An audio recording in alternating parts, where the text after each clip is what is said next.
Please welcome to the stage, representing the Apex Foundation, Sky McCall.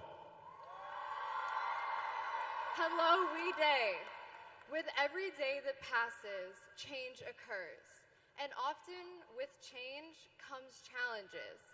And sometimes we might feel like we're facing those challenges all alone.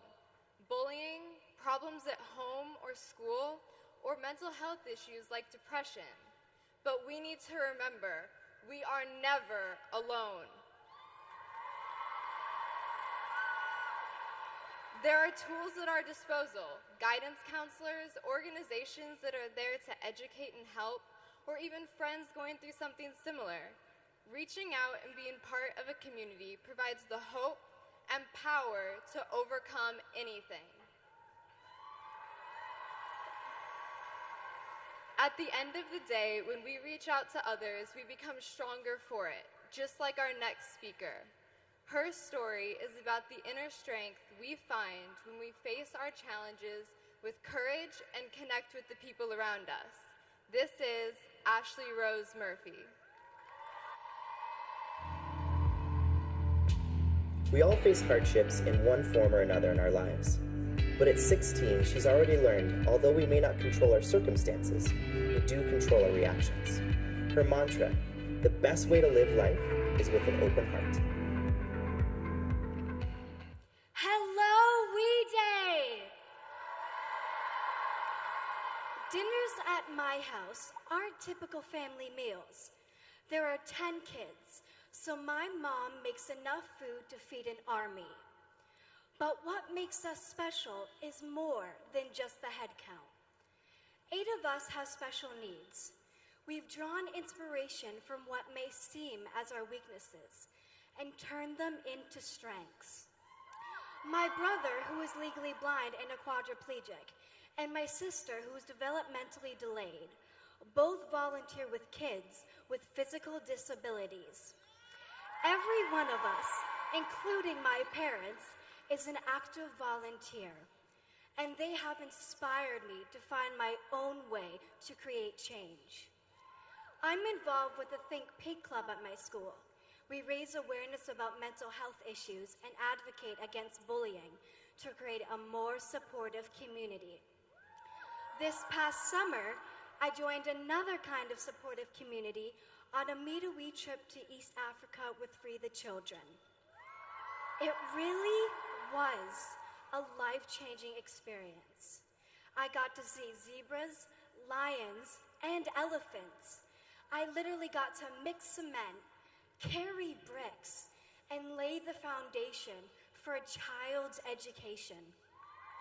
Believe it or not, these were just minor highlights of my trip. After an hour drive down dirt roads, I pulled up to the Baraka Health Clinic. I saw modern facilities and a fully stocked pharmacy where moms can give birth safely and sick children can get the medicine they need.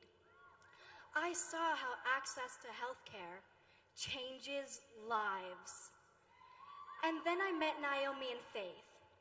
They're 10 and 15. They play Stella Ella Ola and Ring Around the Rosie. They're kids, just like you and me. And they were so open and willing to share their stories. They told me they both have HIV. They were born with it, just like 3 million other children around the world who live with it every day.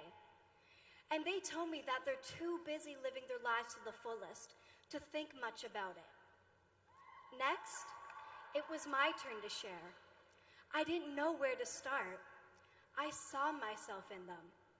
Like me, they have tons of siblings, love to sing and dance, and are quick to connect with people. But it was more than that. We have something in common that you might not expect, because there's something I haven't told you about myself. I also have HIV. Like them, I was born with it. Let me explain. My birth father wasn't really able to care for me, and my birth mother was an addict and an alcoholic.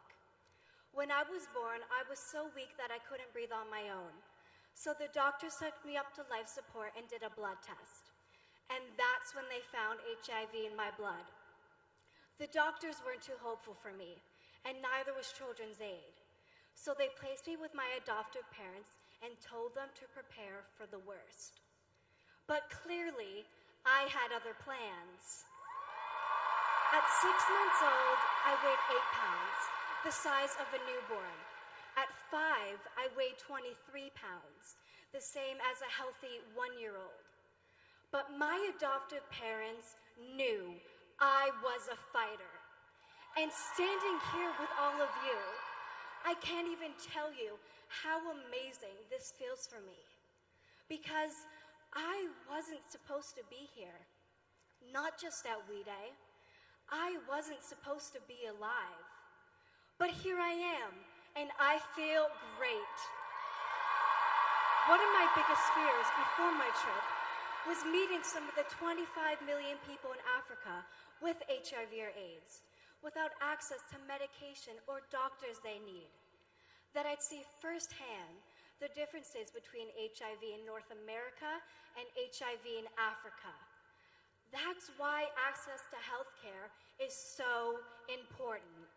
Naomi and Faith are alive because of healthcare. They are alive because of Baraka. I am here today on behalf of Naomi and Faith. Together, we are sharing our experiences to help reduce the stigma around HIV. And we need your help to create a more accepting community. And the first step is accepting yourself. Often we shrink away from having those difficult conversations. We don't talk about eating disorders or the reality of disease or mental health issues, but they're a part of life, and we need to tackle them head on.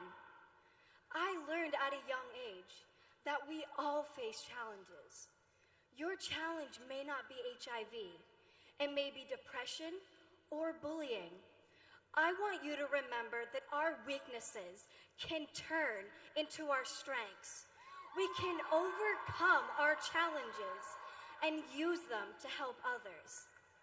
I'm here as proof of that. Don't be ashamed of what makes you unique. Rock your differences, own them, and be you. We all face doubts. And when I do, I think back to Naomi and Faith, and I know that I have the courage and bravery I need. I learned a little bit about my own inner strength from them. I hope you learned a bit about yours from me. Thank you, We Day!